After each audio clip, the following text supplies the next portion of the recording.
Among the stories in Ursula K. Leguin's Tales from Earthsea is that of Darkrose and Diamond. And at first glance, this looks like a love story, and it is indeed a love story between these two who grow up with each other as friends and eventually become lovers. There's a breakup, there's a reuniting, and a very romantic end to it, you could say. But it's also a story about choices and specifically what we can call the choice of life, the commitment that one makes given who one is, one's responsibilities and relationships, and also one's talents, the selection that one makes from the different paths in front of oneself, and about choosing again later on. There's a number of choices that Diamond ends up making, ultimately taking him in the direction of music. But before that, there's also magic, and then his essentially family business life, one that's summed up in terms of the language of duty, getting and spending, outlay and income, the profit and the loss, in which he's aligned with his father. As a matter of fact, with each of the choices, he's going to be aligned with somebody. He can follow the route of taking over the family business, growing into it through a kind of apprenticeship, and thereby being aligned with his father, who is very much looking forward to that. He can go into magic, into wizardry, learning first from the local wizard, and then, it's suggested he should actually go to Roke and study there. Or the life of a wandering musician, one who actually will achieve some high repute, and one that has the possibility of being with his childhood love, Darkrose, often just called Rose, in this. And this is a very important set of choices before him. And I was thinking, many of us don't have quite so many choices because we may not have quite so many talents, and the decision may be made for us. So, Diamond is in a rather enviable position in some respects, but also a difficult position in other respects. So we begin with Diamond as a child, and some discussion about his mother and his father. Here we go. In the west of Havnor, among hills forested with oak and chestnut, is the town of Glade.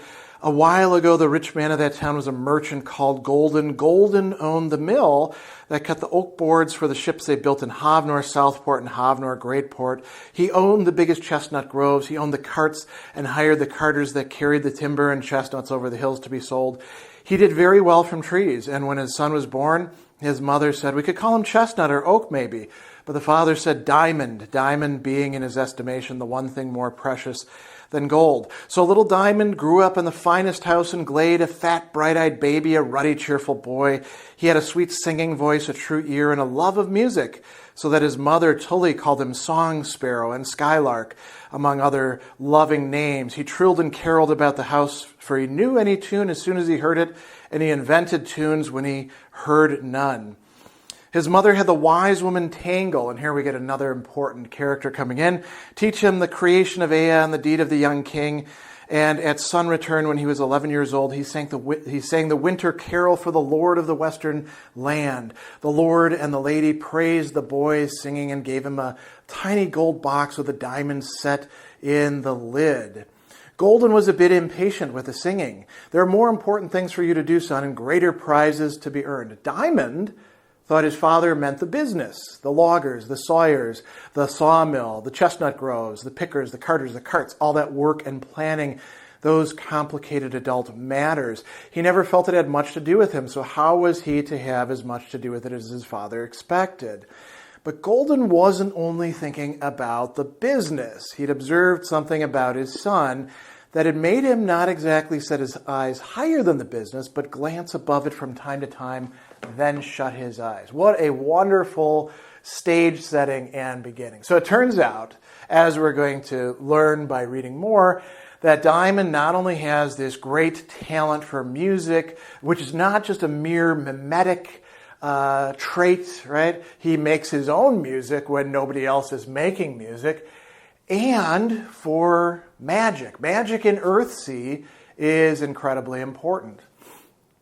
He also has this friendship with the wise woman, or the witch's daughter, Darkrose.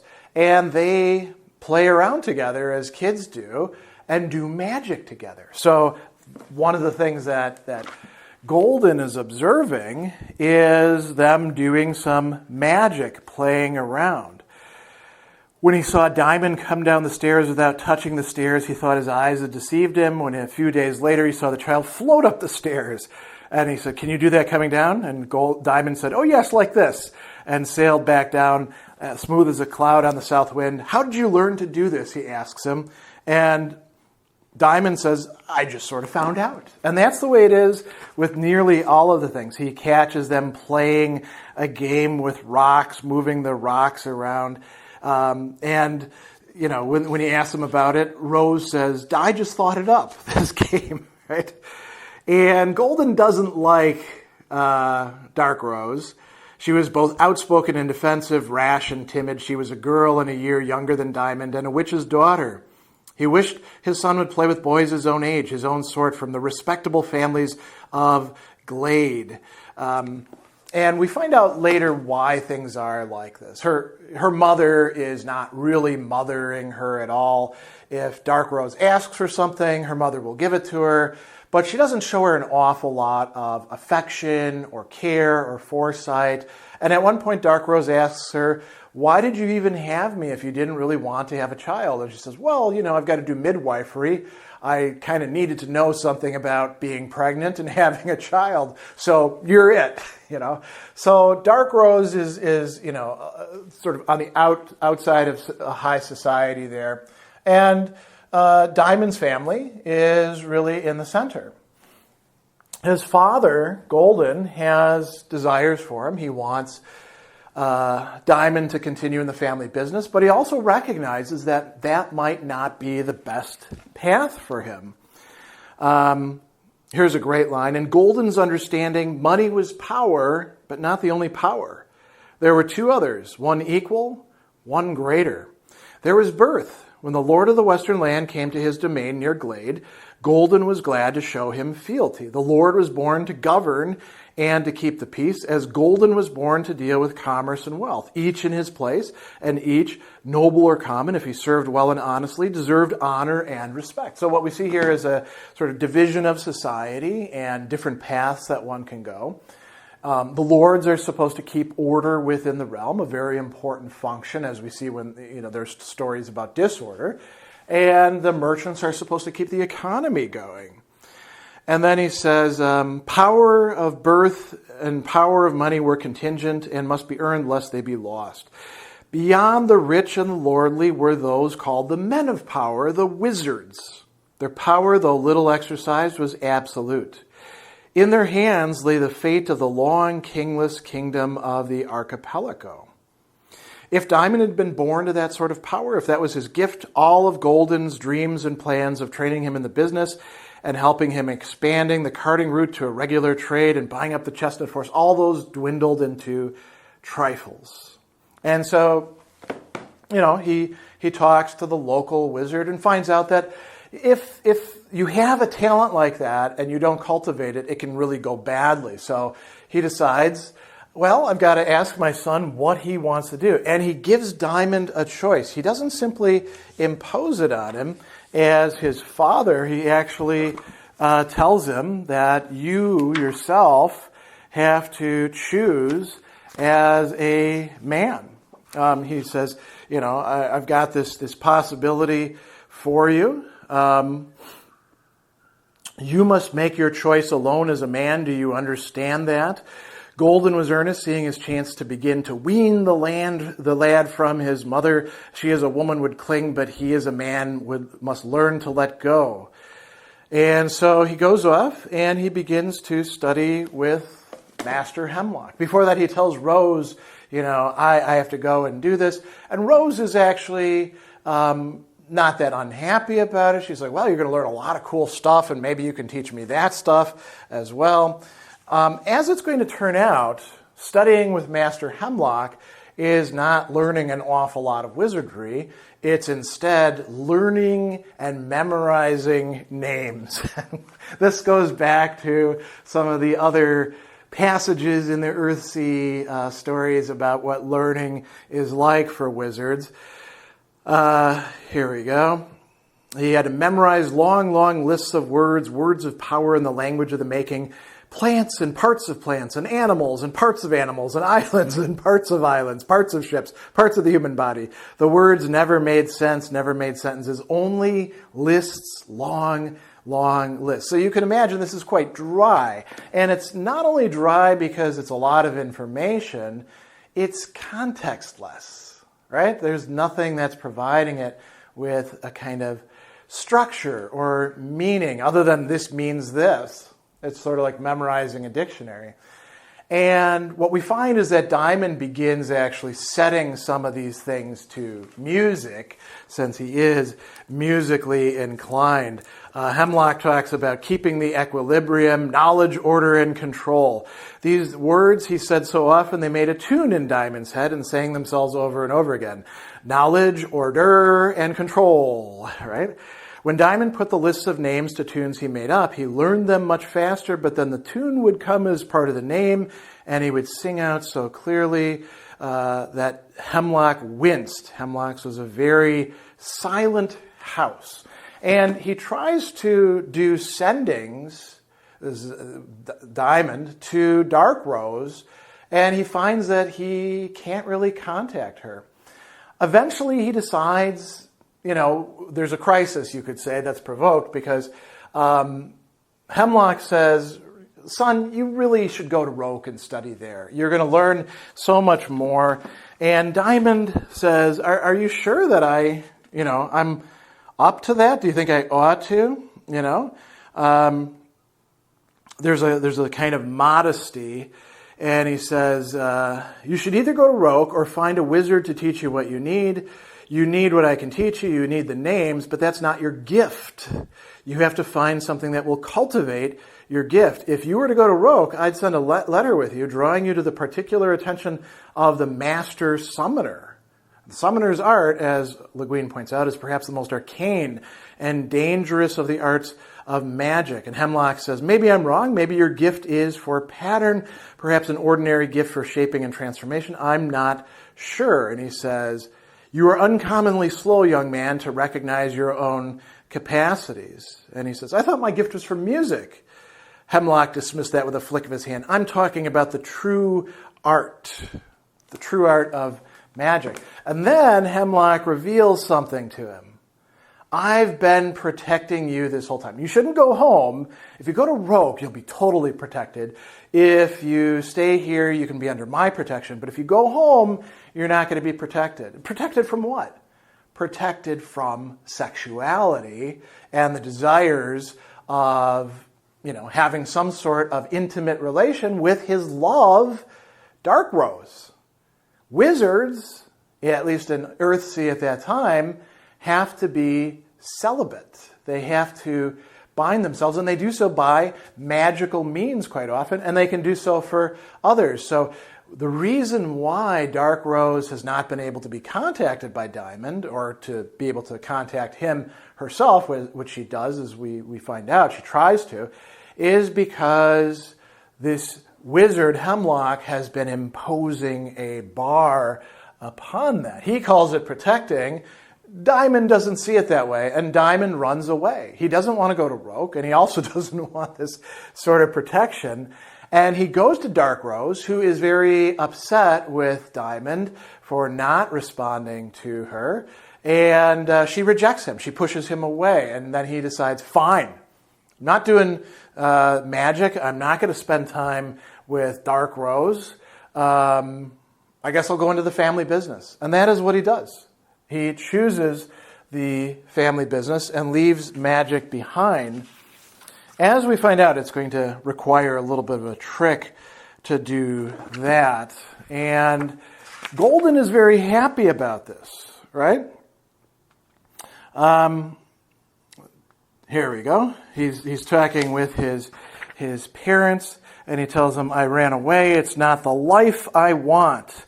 And then Golden says, okay, what did you decide you want? A pause. This, Diamond said. His voice was level. He looked neither at his father nor his mother. Ha, said Golden. Well, I'll say I'm glad of it, son. He ate a small pork pie in one mouthful. Being a wizard, going to Roke, all of that never seemed real exactly. And with you here, with you off there, I didn't know what all this was for, to tell you the truth. All my business. If you're here, it adds up, you see. It adds up. But listen here, did you just run off from the wizard? Do you know where you're going? The wizard returns part of the fee and all that. And Golden is happy that his son now is going to be helping out. Golden was immensely happy and quite unconscious of it. It's that kind of happiness, that kind of joy that a person has. He had been feeling old, but that was nonsense. He was in his prime. You know, he says, his wife says, well. Or he says that to his wife, all rosy again, got the apple of your eye back home. No more moping, eh? And then he says, you know, when he gets himself a girl, he'll be squared away. Living with the wizards, you know the way they are. It set him back a bit. Don't worry about Diamond. He'll know what he wants when he sees it. And he says, at least he's not seeing the witch's girl. That's done with. And as it turns out, the witch is no longer friends with his wife either. Golden is a little bit oblivious to what's going on. Diamond focuses on the family business, and he learns the things that he has to learn, as we mentioned a little bit before, all of this stuff about profit and loss, the language of duty, all of these things that he needs to do. He says, beyond that, nothing. There had been illusions, little spells, pebbles that turned to butterflies. There'd never really been a choice. There was only one way for him to go. This is what he tells himself. Then, at this party that's being held, where they're hopefully going to do some matchmaking for Golden, Darkrose is there with Lobby's band, and they are playing. Terry's with his band as well, and they're all, you know, dancing and drinking and stuff like that. And then Diamond and Darkrose have time to talk. And she says, what did you want, Diamond? And he says, I wanted to ask you to go away with me. When? Then, when we quarreled. I said it all wrong. I thought I could go on running away with you and play music, make a living together. I wanted to say that. And then she says, well, you didn't say that. And he says, I know, I said everything wrong. I did everything wrong. I betrayed everything, the magic and the music and you. I'm all right, she said. Are you? I'm not really good on the fife, but I'm good enough. What you didn't teach me, I can fill in with a spell if I have to. And the band, they're all right. Lobby isn't as bad as he looks. Nobody fools with me. We make a pretty good living. Winters, I go stay with Mother and help her out. So I'm all right. What about you, Di? And he says, all wrong. And a little bit later on, she says, well, what's changed? And he says, I made the wrong choice. Once, she said, or twice? Twice. Third time's the charm. And they go on a little bit more, and he says, I don't understand. Why do you have to stop doing one thing so you can do the other? And he says, my father, they don't go together, the money and the music. And then he asks her, would you come back to me? Would you go with me, live with me, marry me, Darkrose? Not in your father's house. Anywhere, run away. But you can't have me without the music, or the music without you. So he says, does Lobby need a harper? And she says, if he wants a fife player. And he becomes a musician. He runs away with her. He has made a third choice. No longer magic, no longer the, sawmill and the accounts and all that, which, by the way, he used magic to make himself pursue single-mindedly. Then he makes his third choice of life, and it has consequences. It breaks his father's heart. Golden made more money than he'd ever done before. All his deals were profitable. He grew immensely wealthy. He did not forgive his son. It would have made a happy ending, but he would not have it. So he had his tragedy. There was nothing but shame and pain and anger for Golden. Tully, his wife, shared it with him for a long time, since she could see her son only by lying to her husband, which she found it hard to do. But as time went on and she heard him spoken as Diamond, the sweet singer of the west of Havnor, Diamond who had harped and sung to the great lords in the Tower of the Sword, her heart grew lighter. And once, when Golden was down at Southport, she and Tangle took a donkey cart and drove her over to East Hill, where they heard Diamond sing the Lay of the Lost Queen while Rose sat with them, and little Tully sat on Tully's knee. And if not a happy ending, that was a true joy, which may be enough to ask for, after all. So, choosing a life of music, every choice comes with giving something up. This is the story that's being told. It's not necessarily one with a moral for us, like always follow your passion or follow your heart. Leguin doesn't make her stories quite so simple as that. But we do have a very interesting thematic going on here in what Diamond chooses, ultimately love and music.